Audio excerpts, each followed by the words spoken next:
Evet, günaydın hepinize. Doğru tahmin ettiniz. Yaka mikrofonuyla uyumuyorum ya da uyurken kendimi kaydetmiyorum. Bu da kurgunun bir parçasıydı. Ama gerçekten yeni uyandım ve şu an müthiş bir sabah mahmurluğu var. Benim için uzun bir gün, sizin için uzun bir video olacak. Şimdi müsaadenizle hazırlanıp geleceğim.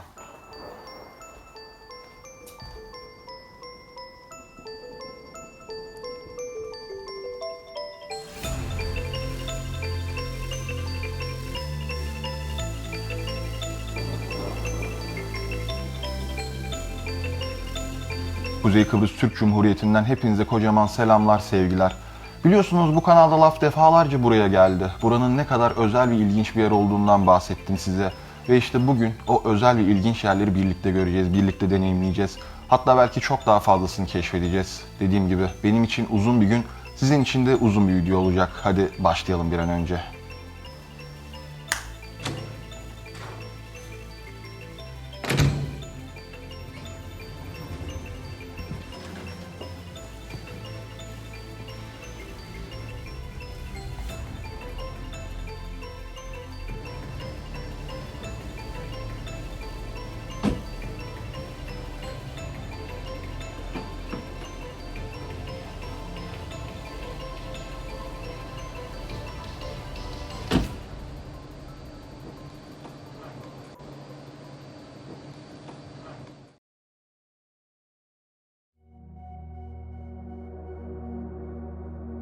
Kuzey Kıbrıs Türk Cumhuriyeti, Kıbrıs Adası'nın kuzeyi boyunca uzanan bağımsız bir devlet.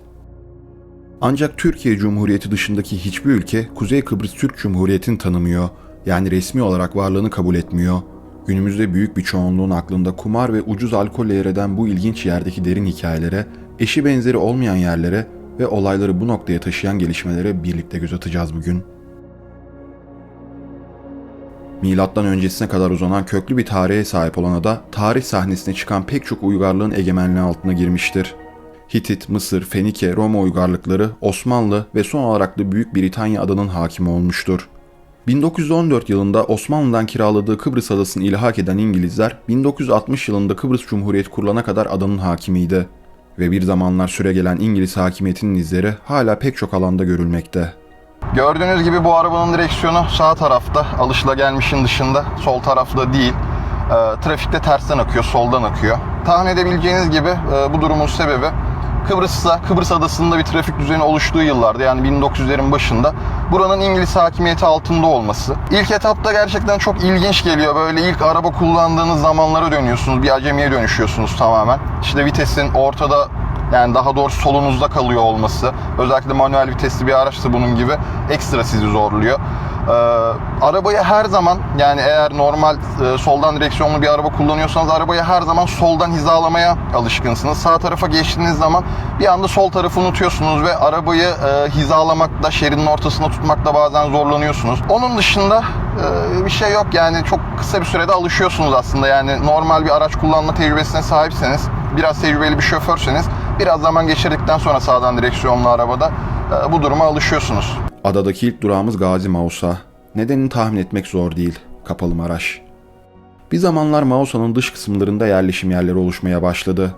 Bu bölgelere Rumca şehrin dışı anlamına gelen Varoşa deniliyordu.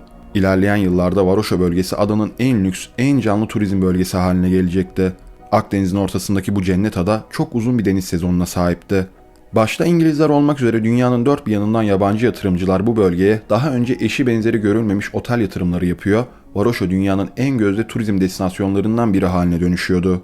Lüks oteller, dünyaca ünlü isimlerin yazdıkları lüks otomobil galerileri, 1960'larda ve 1970'lerin başında burası fazlasıyla göz alıcı bir yerdi. Türkçe Maraş bölgesi olarak adlandırılan bu yer günümüzde dark turizm tutkunlarının listesinde en başlarda. Burası 1974'ten bu yana Kapalı Maraş. 1974 Kıbrıs Barış Harekatı sonrasında etrafı dikenli tellerle çevrilen, bırakın girip dolaşmayı, fotoğraf çekmenin bile yasak olduğu ve zamanın dondurulduğu bir yer burası. Bölgenin boş kaldığı 45 yıllık süreçte otellerin ve tesislerin büyük kısmı tahrip olmuş ve yağmalanmış. Ancak Kapalı Maraş bölgesinde bir otel var ki rivayete göre halen perdeleri bile açılmadan duruyor ve 1974'te ne nasılsa halen yeri bile değişmeden aynı halde korunuyor. Bahsettiğim yer Golden Sands Oteli. Barış Harekatı'ndan sadece aylar önce, Mart 1974'te açılmış, 900 yataklı ve fazlasıyla lüks bir otel. Bir rivayete göre İngiliz kraliyet ailesine ait.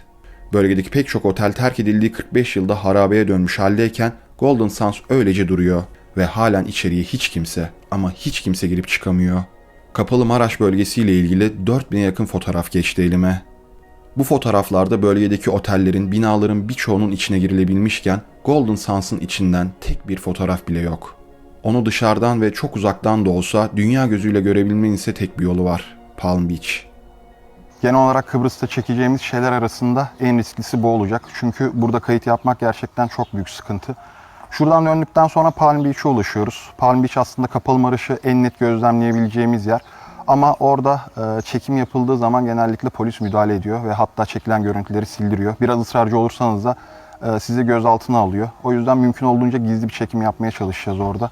Elimizden geleni yapacağız. Umarım sizi tatmin eder. Hadi bakalım Palm Beach'e gidelim şimdi. Kuzey Kıbrıs Türk Cumhuriyeti'ne gelen herkesin hayretler içinde 1974'ten bu yana bomboş bekleyen, terk edilmiş lüks otelleri gözlemleyebildiği bu yer Palm Beach olarak geçiyor. Bu kumsalda denize bile girebilirsiniz. Ancak binaların fotoğrafını çektiğiniz fark edildiğinde nöbetçi polisler tarafından uyarılır, ısrarcı olursanız gözaltına bile alınabilirsiniz. Kumsalın en ucuna kadar geldiğinizde uzaklarda bir yerlerde yükselen Golden Sands Oteli'ni görebilmeniz de mümkün. Sıradan bir turist olarak o otele daha fazla yaklaşamazsınız. Hazır kumsalın ucundayken birkaç metre uzağınızdaki şu metal yığınına da dikkatli bakın. Bu yaklaşık 50 sene önce çocukların oynadığı böyle bir şeydi. Palm Beach'e daha önce defalarca gelip Kapalı Maraş'ı buradan gözlemlemiştim. Ancak bu belgesel için daha fazlası lazımdı. O yüzden Kapalı Maraş'ı yakından görebileceğim daha farklı noktalar aramaya başladım. Ve sanırım buldum. Çok iyi ya. Vallahi çok iyi.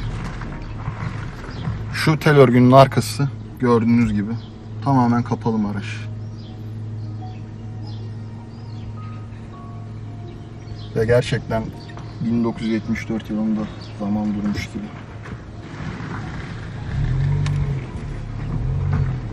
Gazi Mausa'nın bazı sokaklarında dolaşırken aslında kendinizi Maraş'ın içinde buluyorsunuz. Yani aslında rahatlıkla gezip dolaştığınız bu yerler bir zamanlar Varoşa'nın bir parçasıymış. Bakın burada bir tane traktör tamirhanesi. Burada da bir tane dizel engine falan yazıyor. Büyük ihtimalle motor tamirhanesi gibi 2 tane tamirhane var. Bunlar Kapalı Maraş'ın bir parçası. Tel örgülerin arkasındalar. Ve bir zamanlar belli ki şu görmüş olduğunuz caddede, Magosa'daki bu caddede Kapalı Maraş'ın yani Varoşa'nın aslında içinde olan caddeymiş. Buraya dahil olan bir caddeymiş. Çünkü bu tamirhanelerin girişi gördüğünüz gibi bu caddeye bakıyor şu anda. İnsanların, arabaların geçtiği bu caddeye bakıyor. Ama şu tel örgülerin arkası, yani şu dokunmuş olduğum bina Kapalı Maraş'ın bir parçası.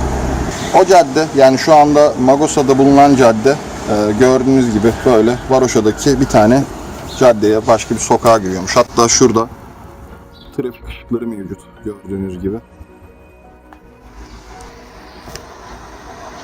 Öyle yani bir yere varamadı bu konuşma ama yani şu görmüş olduğunuz yerde dediğim gibi bir zamanlar Varoşa'nın bir parçasıymış.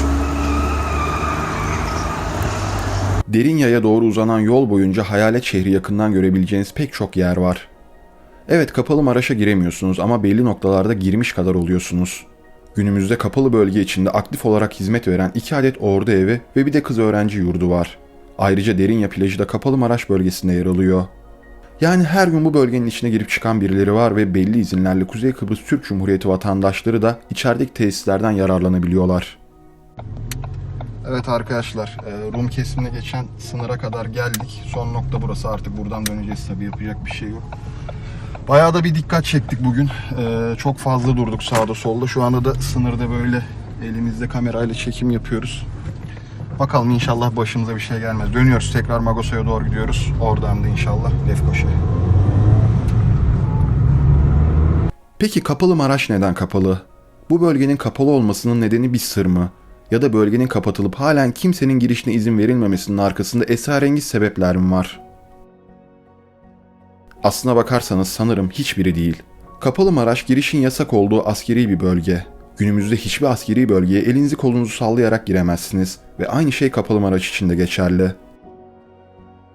1974'ün Ağustos ayında başlatılan 2. Harekat kapsamında Türk ordusu lüks otellerle dolu Kapalı Maraş bölgesinde alıyor. O yıllarda bu bölge pazarlıklarda bir koz olarak kullanılma ihtimaliyle alınıyor. Barış Harekatı sırasında Rumların savunmasız ve sivil Türklere karşı saldırıları, Maraş bölgesindekileri Türk ordusu da bize aynı şeyi yapacak yanılgısına düşürüyor.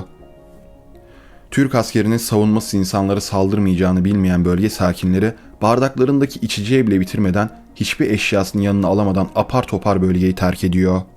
Barış Harekatı'ndan sonraki süreçte federatif bir yapı konusunda ısrarcı olan Türkiye, İngiltere ve Yunanistan'ı buna ikna edemeyince ikinci harekatta aldığı toprakları adadaki Türklerin güvenli yaşayabilecekleri bölge olarak ilan ediyor.